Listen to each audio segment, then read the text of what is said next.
चलिए खबरों में आगे बढ़ेंगे। अब अमित शाह की रैली में प्रधानमंत्री नरेंद्र मोदी का एक बड़ा प्रशंसक भी पहुंचा हुआ है। मोदी के इस प्रशंसक ने अपने पूरे शरीर पर मोदी की तस्वीर और नाम का टैटू बनवा रखा है। सुनिए क्या कहना है मोदी के प्रशंसक अशोक कुमार सहनी का। होते हैं कि मेरी बात को रखा जाए, मेरी बात को पहुंचाया जाए, मेरे भगवान मोदी जी को एक कप चाय पिलाने का जो सपना हम देख रहे हैं 7 सालों से वो बात को पूरा किया जाए। अभी तक मेरी मांग को पूरी नहीं की गई, अभी तक मेरी आवाज़ पहुंची नहीं है। आपके चैनल से मैं यही कहूँगा कि मेरी आवाज़ को पहुँचाया जाए और मेरा सपना जो है मोदी जी को कप चाय पिलाने का, मेरे रोम रोम में मोदी जी है।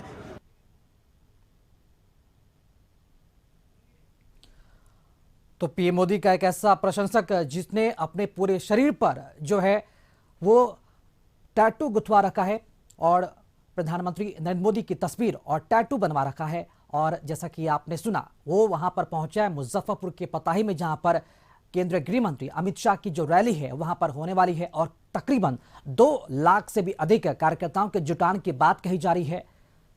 और आज मुजफ्फरपुर के लिए बहुत ही बड़ा दिन है क्योंकि वहां पर केंद्रीय गृह मंत्री अमित शाह पहुंचेंगे और 11 विधानसभा क्षेत्रों से जो भी कार्यकर्ता हैं, जो भी नेता हैं, बीजेपी के नेता कार्यकर्ता, आज उनका वहां पर मुजफ्फरपुर के पताही में जुटान होने वाला है। और लोकसभा चुनाव के मद्देनजर इस रैली को काफी अहम माना जा रहा है।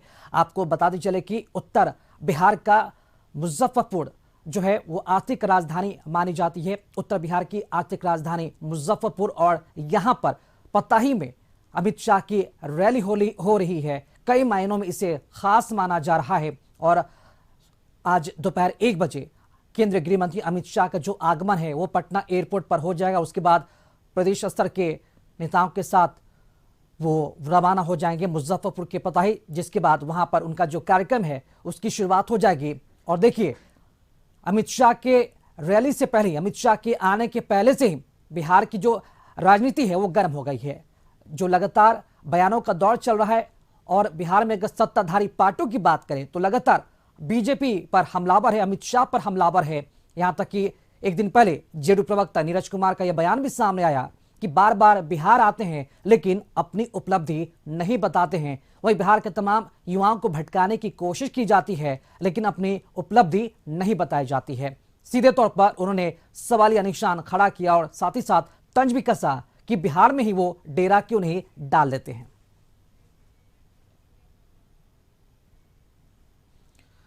और चलिए इस पूरी खबर पर अधिक जानकारी देने के लिए, अधिक बातचीत करने के लिए हम अपने संपादक अशोक मिश्र से जुड़ेंगे जो मुजफ्फरपुर में मौजूद हैं। अशोक मिश्र जी, लोकसभा चुनाव के पहले इस रैली को काफी महत्वपूर्ण माना जा रहा है, केंद्रीय गृह मंत्री अमित शाह की रैली को, और कहा जाता है कि उत्तर बिहार का जो आर्थिक राजधानी है वो मुजफ्फरपुर है। यहां पर सवाल ये उठता है कि मुजफ्फरपुर के पताही क्यों चुना गया अमित शाह की रैली को लेकर। देखिए, बिहार में जातीय गणना लागू होने के बाद, उसकी रिपोर्ट आने के बाद अमित शाह जी का यह पहला दौरा है और तिरहुत प्रमंडल में 2 प्रमुख सीटें ये मुजफ्फरपुर और वैशाली मानी जाती है। तो मुजफ्फरपुर सीट पर बीजेपी का पहले से ही कब्जा रहा, लेकिन वैशाली लोकसभा सीट से बीजेपी कभी चुनाव नहीं लड़ी है। यहाँ से जो है बीजेपी के की जो अलायंस पार्टी है लोजपा, उसके सांसद है बीना देवी, लेकिन बीजेपी चाह रही है कि इस बार इससे लोकसभा सीट पर वो चुनाव लड़े, क्योंकि 5 लोकसभा क्षेत्र जो इस तिरहुत प्रमंडल में आते हैं वो काफी महत्वपूर्ण है। मुजफ्फरपुर, वैशाली, हाजीपुर और फिर सीतामढ़ी और शिवहर, जिसमें सीतामढ़ी की सीट जदयू के खाते में है। हालांकि सुनील कुमार पिंटू अभी जदयू से नाराज चल रहे हैं और जो रिपोर्ट आई है जातीय गणना की उसका उन्होंने विरोध भी किया है और ऐसी उम्मीद की जा रही है कि सुनील कुमार पिंटू फिर से बीजेपी में शामिल होंगे, क्योंकि वो बीजेपी से ही विधायक रह चुके हैं और बीजेपी कोटे से मंत्री भी रह चुके हैं।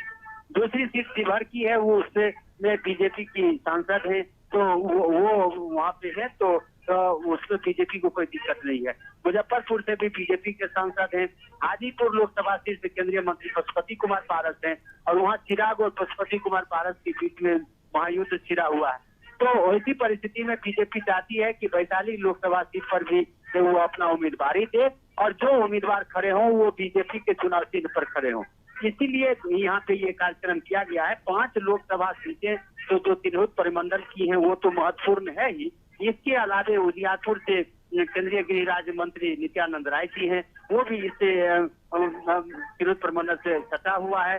फिर उधर सारण से राजीव प्रताप रूडी हैं, वो भी ये इलाका सटा हुआ है। तो अमित शाह के आने का मुख्य उद्देश्य यह है कि ये जो महत्वपूर्ण जगह है मुजफ्फरपुर और इसका इलाका, इसलिए यहाँ से वो इन 7 सीटों पर अपने उम्मीदवारों के समर्थन में लोगों से अपील तो करेंगे ही, साथ ही साथ जो बीजेपी के कार्यकर्ता हैं उनका उत्साहवर्धन भी करेंगे। क्योंकि जदयू अब बीजेपी के साथ नहीं है, इसलिए वैसी परिस्थिति में अब बिहार में बीजेपी को ही एनडीए को लीड करना है। जदयू जब साथ में थी तो बिहार में एनडीए को लीड नीतीश कुमार करते थे, नीतीश कुमार के नेतृत्व में बीजेपी चुनाव लड़ती थी।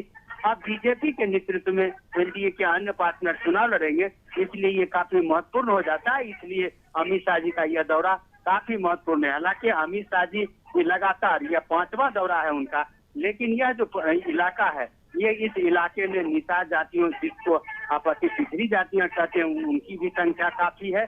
और दूसरी बात, सवर्णों का भी वोट बैंक यहाँ पर है, दलितों का भी वोट बैंक यहाँ पर है।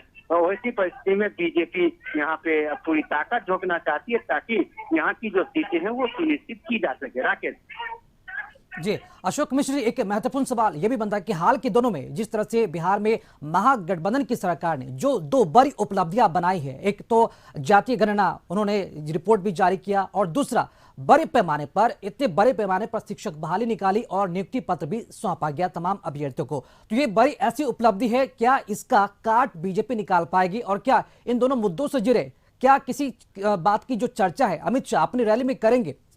बिल्कुल, देखिए कल से बिहार विधानमंडल का शीतकालीन सत्र भी शुरू हो रहा है और जैसी की रिपोर्ट आ रही है कि उसमें संभवतः राज्य सरकार जो जातीय गणना की रिपोर्ट आई है उसमें फिर जो उसकी आर्थिक सर्वेक्षण रिपोर्ट है वो भी जारी करेगी। दूसरी बात है कि इस सत्र के दौरान राज्य सरकार यानी कि मुख्यमंत्री नीतीश कुमार जातीय गणना के आधार पर जो वंचित तबके हैं उनके लिए कोई कल्याणकारी योजनाओं की भी शुरुआत कर सकते हैं। तो ऐसी परिस्थिति में अमित शाह का यह पहले दौरा काफी महत्वपूर्ण माना जा रहा और इसके पीछे मुख्य मकसद यही है कि अमित शाह भी चाहेंगे कि जातीय गणना के आधार पर जो महागठबंधन ये दावा कर रही है कि उसकी जीत सुनिश्चित है और जो वोट का प्रतिशत है उसमें इजाफा हुआ है, तो इसको किस तरह से पाटा जाए, अपने कार्यकर्ताओं का किस तरह से मनोबल बढ़ाया जाए, चुनावी रणनीति किस प्रकार से हो कि जदयू के अलग होने से भी एनडीए गठबंधन की सीटों पर कोई प्रभाव न पड़े, इन सारी बातों को लेकर के अमित शाह यहाँ रणनीति भी बनाएंगे